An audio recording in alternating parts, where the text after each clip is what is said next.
Indiana Newsdesk is made possible in part by Smithville, fiber internet, streaming TV, home security, and automation in southern Indiana. More information at smithville.com. MALLOR GRODNER attorneys providing legal services to clients and the community. Understanding, expertise, results. Bloomington and Indianapolis, lawmg.com. The IU School of Education preparing teachers, scholars, and administrators to improve teaching in Indiana and around the world.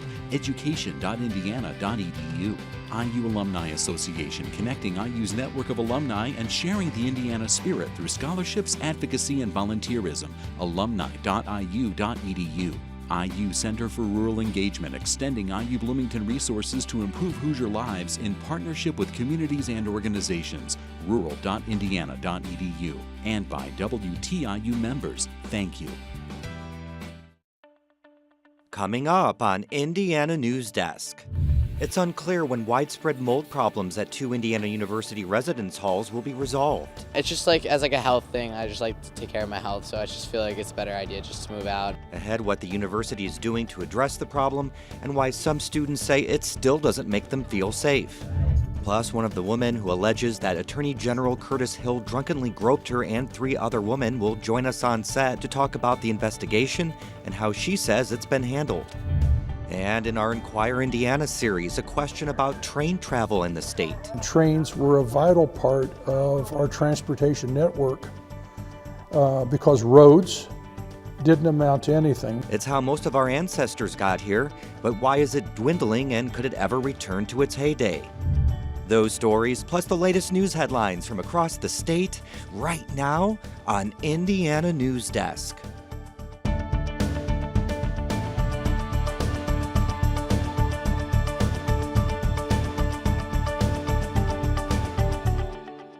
Welcome to Indiana Newsdesk. I'm Joe Wren. Indiana University is still waiting to get test results back for some of the hundreds of dorm rooms potentially affected by mold.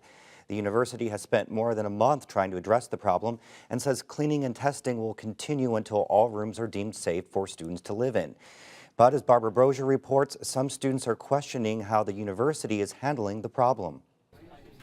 For more than a month, Indiana University has been working to address reports of mold in several residence halls. IU's responded to hundreds of calls, with most of them being in Foster and McNutt. The university says 35% of the rooms in those residence halls had visible mold growth.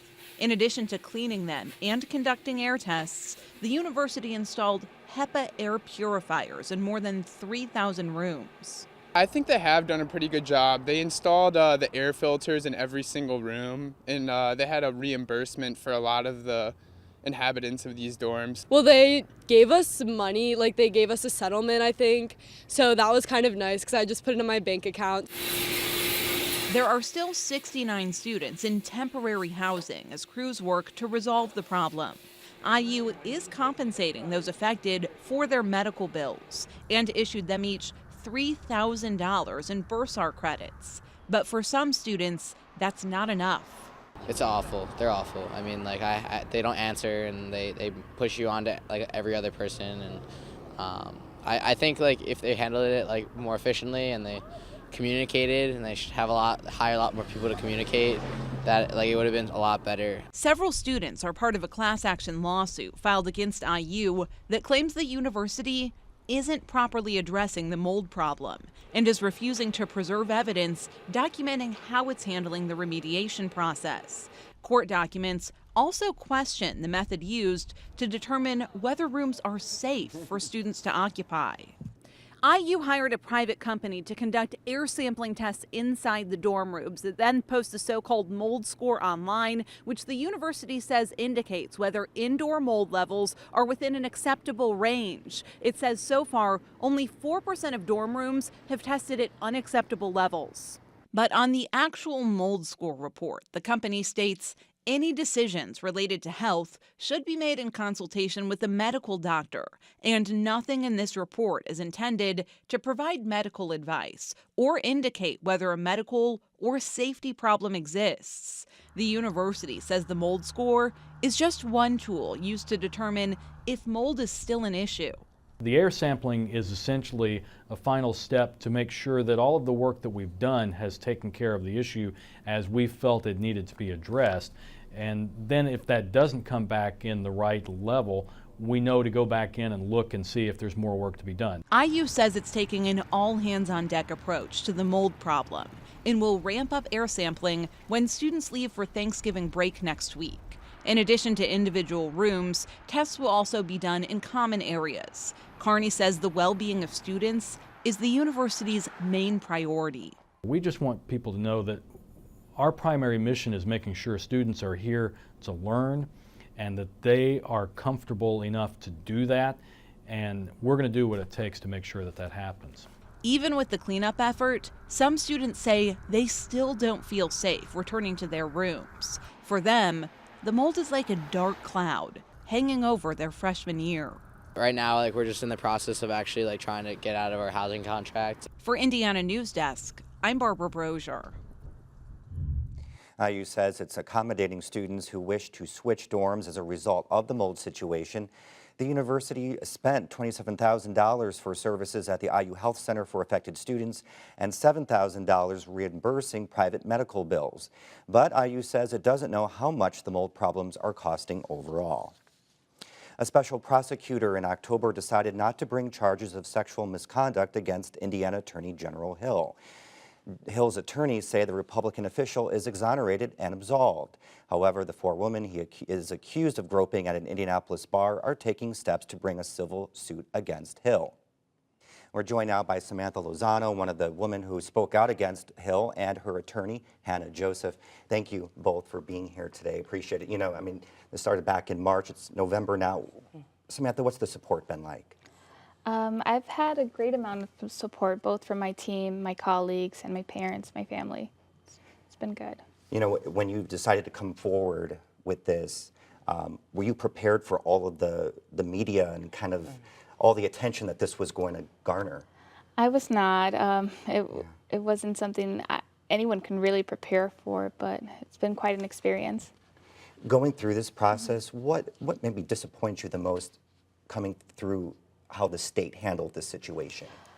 I'm just very disappointed that being believed and having enough evidence isn't enough to actually change something. Yeah, I think it's really important to recognize that the Inspector General and the Special Prosecutor acknowledged that all the victims were credible, that they had a lot of recognition of the story they told and the impact of that story, and yet criminal charges were found not to be recommended. And that was, I think, a surprise to the victims, but also a disappointing point in the story. The nice thing is that there are other ways to remedy the situation, and that's why the civil claims are so important, because even though the criminal charges were not an option in this case, the civil claims will still proceed. So yeah, I wanted to ask you about that. Tell us a little bit about the civil suit, and then what happens next? Sure. So we've taken the initial steps to proceed with a civil claim against Attorney General Hill in his official capacity and also individually, as well as the state of Indiana. And we filed a tort claim notice, putting the state on notice that they will be proceeding with civil claims, as well as filing a charge of discrimination with the federal EEOC. And what's the timeline in terms of how that will play out? So there is a 90-day period for the Indiana Attorney General to actually investigate its own tort claim notice. So that's where the tort claim notice was filed. That's where they're always filed, but in this case, it's actually against Attorney General Hill. So within 90 days from October 23rd, we'll have an answer back as to whether they intend to do anything with the tort claim notice. The EEOC process should probably take until about April. Once that's concluded, if not sooner, we will be proceeding with filing a civil lawsuit. What do you want the end result to be? So the end result is really accountability for both Attorney General Hill's actions the night of March 15th, when he was inappropriately touching and speaking with these women, to the actions that were taken after it was reported, and the discrediting and when Attorney General Hill basically called the victims liars and used his state office to do so. So we hope that the state will change its process for reporting, take this seriously, and change its policies. And just really quick, Samantha, what's your message for those out there who are listening to this and maybe are in the same situation you've been but are too afraid to speak out? I too was afraid to speak out, but I know what's right and I know what's wrong, and it's important to speak about what is wrong. So I encourage all women and men to find their voice and to speak out about what's wrong, because we can make a change. Thank you both very much for being here. Appreciate it. Sure. Thank you for having us. Now for headlines, we go over to Barbara Brozier, who has the latest on this week's top stories. Thanks, Joe.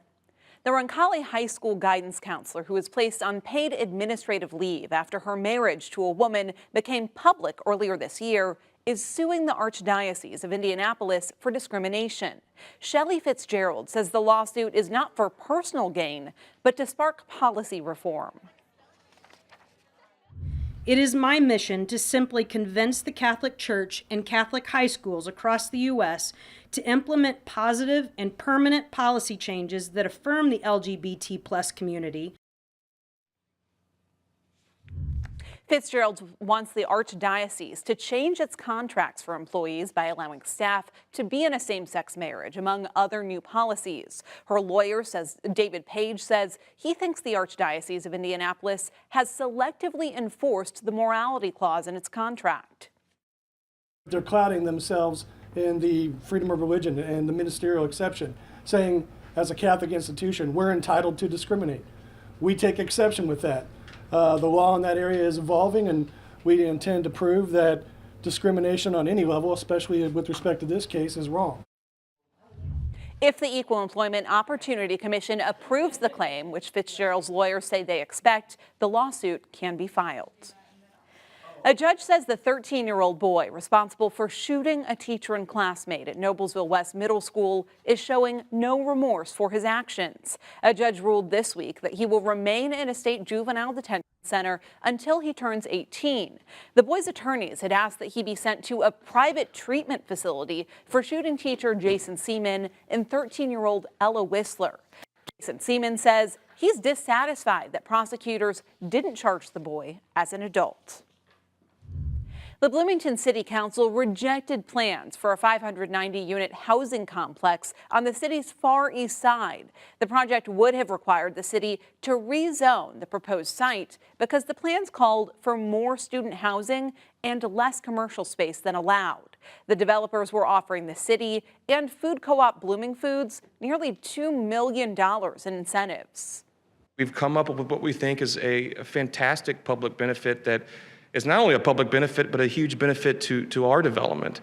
Despite the incentives, residents who spoke at this week's meeting urged the council to focus on greenlighting developments that are geared more toward families. State officials say they banned the sale of 2 invasive plant species to prevent their spread. Both form dense vegetation in the water that can crowd out native species and limit boat travel. Starry stonewort has spread to 20 Indiana lakes, costing around $200,000 last year to kill. And water soldier hasn't yet been spotted in Indiana, but officials say boaters can help prevent it from spreading to the state. Just take a few minutes every time you get your boat out of the water. Check the trailer, check the boat, and make sure that you're not moving something that you're not meaning to move. Indiana is also working to ban the sale of a host of invasive plants on land. The DNR expects to hold a meeting about that ban in early December. And Joe, of course, will be following up on that to see if they go forward with the ban. Barbara, thank you very much. Coming up next on Indiana Newsdesk. We look back at one of the railroads that helped shape the Hoosier State and why it no longer exists. And we travel to French Lick as the popular tourist spot prepares for the holidays. These stories and more right here on Indiana Newsdesk. In a time of change, where can you find in-depth reporting and thoughtful analysis? Washington Week on PBS. Join moderator Robert Costa. When I was at the Capitol this week, I encountered the same. And a panel of award-winning journalists. You're seeing a divided nation, and you're seeing. For insights and perspective. Tonight there was a key development in the Senate. You won't find anywhere else. What a week. Washington Week.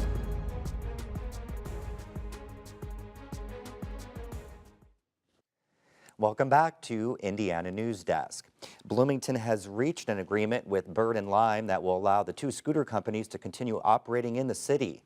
Among other things, the agreement addresses some of the issues residents have cited, such as safety, appearance, and accessibility of the scooters. The scooter companies will pay Bloomington a $10,000 annual fee and 10 cents per scooter ride. The companies will also provide the city with data about the number of rides taken. 1 week after the midterms, another election battle is already heating up. As Barbara Brosier reports, the Monroe County Commissioner's president announced this week she's considering a run for Bloomington mayor. Amanda Barge says several people have contacted her over the past few months and asked her to run for Bloomington mayor. Nearly every city government initiative has stalled, derailed, or failed because of leadership that lacks inclusiveness or that truly values the input of other people. She's forming a committee to explore the idea, largely motivated by several controversies in the city over the past year. Protesters shut down Mayor John Hamilton's State of the City address in February because they say the city wasn't transparent in its decision to purchase an armored vehicle for the police department. The same month the Lenco Bearcat arrived in Bloomington, some criticized the city for publishing a map online that included the exact addresses of overdose deaths. Leaders responded by eventually removing the location data. There seems to be a Midas touch in reverse effect going on. Hamilton won't say whether he plans to run for re-election, but says his administration remains committed to transparency. Certainly we're more open and kind of opened up our doors as I committed to do when I came in. I'm very proud of the way we operate our business. Barge says she'll decide whether to actually run in January. For Indiana Newsdesk, I'm Barbara Brosier. A new business is growing inside Brown County High School. Eagle Manufacturing started as a pilot program last year, giving students the opportunity to make everything from t-shirts to 3D printed objects. They then sell those items to clients. And as Azra Jalen reports, business is booming. 19 students gather in a workshop every week at Brown County High School to run their business. One of them helped launch Eagle Manufacturing earlier this year. As just a junior, he now heads up the engineering department for the business. Much of his job focuses on improving the quality of their work. We have a vinyl cutter, and you have to use a box cutter to cut off the excess vinyl or the graphic that you just cut. I made an insert for the backing of that so that you're not damaging the actual cutter. Student workers say the program gives them more than just job skills. It also provides valuable real-life experience. I'm talking to people more because usually I'm really shy, introverted, so I'm not used to talking a whole lot. I have to do leadership skills, so I have to go tell people, okay, this is what you need to do. The students are producing apparel for the school corporation and making custom orders for a few clients, but their advisor says these projects benefit the entire community. Not only manufacturing, but defense with Crane and biomedical and all those different areas in our region are really hurting for people. So we're hoping to get these kids some skills and keep them hopefully in our area and help, provide a workforce. The first class of Eagle Manufacturing students graduate next year. For Indiana Newsdesk, I'm Azra Jalen. As part of our Inquire Indiana series, we want to hear your questions about the Hoosier State, then we'll work to find the answers.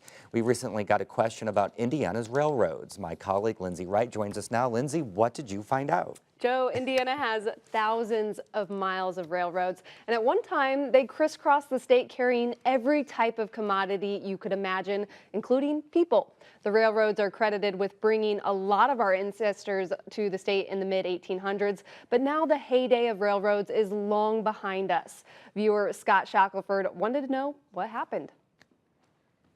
You're looking at the Salem, Indiana courthouse. Well, a model of it anyway, and the year is 1960.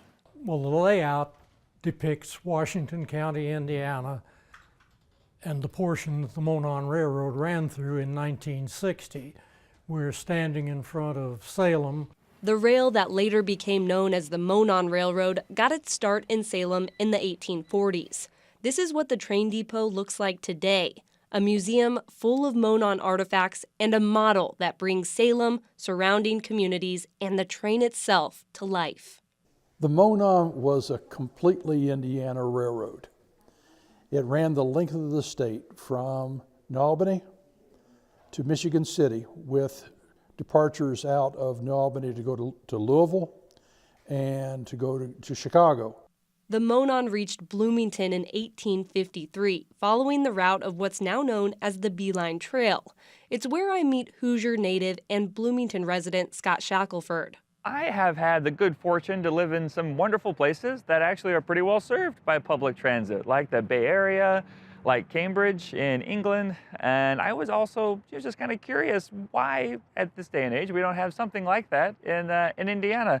And as I dug more into it, we used to. And I've been curious, why did that go away and what could we do to get it back? The first part of Shackelford's question is pretty easy to answer. Cars basically drove passenger trains out of business.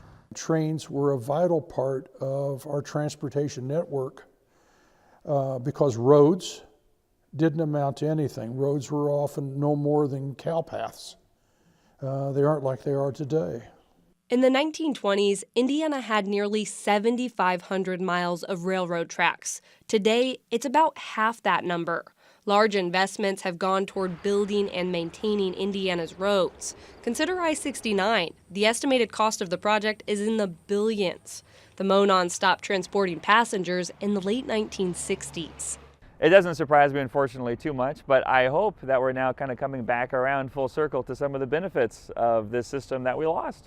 He's right. There are a lot of benefits. You can get work done. Kids can play, right? There's actually, there's Wi-Fi, there's food. It's pleasant. It's much more communal. Amtrak operates the Hoosier State Line, which takes passengers between Indianapolis and Chicago. But the federal government cut funding for the route in 2013, and funding remains an issue. The train only runs 4 days a week. And as today's generations consider ditching cars and trucks for alternative modes of transportation, an expanded rail line could garner a lot of interest. But I have bad news for Shackelford.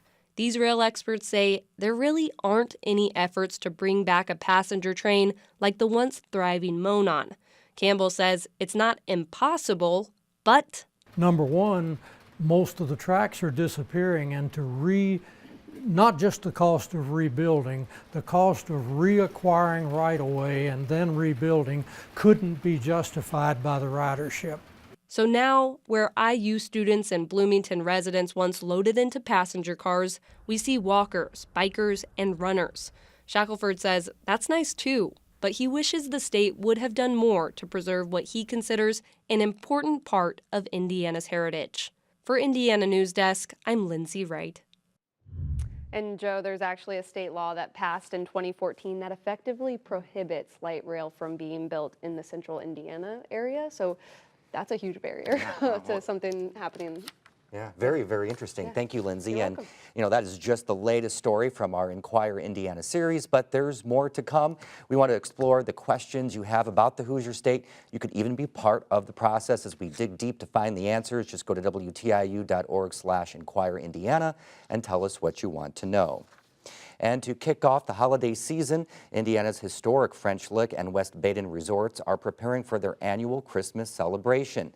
That includes the Polar Express train ride that takes people to the North Pole. You've got the holidays and you've got the history, and we embrace both, and it's kind of a magic combination. There are about 500,000 lights strung out across here, and then you've got the trees and all the decorations within the two hotels. Start to finish, it's going to take our crew about 11 days to do the inside work this year. When that tree comes alive in this darkened atrium, it really is a kind of an ooh and an ah moment. So we like that too. Polar Express just gets bigger and bigger every year. I swear they could start running that thing in September and sell it out. They keep pushing the start date earlier to try to accommodate the demand, but it's just insanely popular with families. We sell packages here at the hotel, so You see families running around in their pajamas, headed to or from the train, going through the hotels. It's just a great vibe. It's a great feeling. It's a great thing to have here in the community. We're a tourism area, so we know how to roll out the carpet for our visitors, make them feel welcome, and treat them to a good time. So whatever minimal inconvenience there might be is more than offset by the good feelings, the good vibe. Lindsay, I'm going to have to make that part of my holiday tradition now. Yeah, that looks me fun. Too. I've never been. Yeah. And that's the end of this program, but our work continues online as we cover the news throughout the week at WTIUnews.org. Have a great weekend. Reminder, we're off next week for Thanksgiving. Have a great holiday.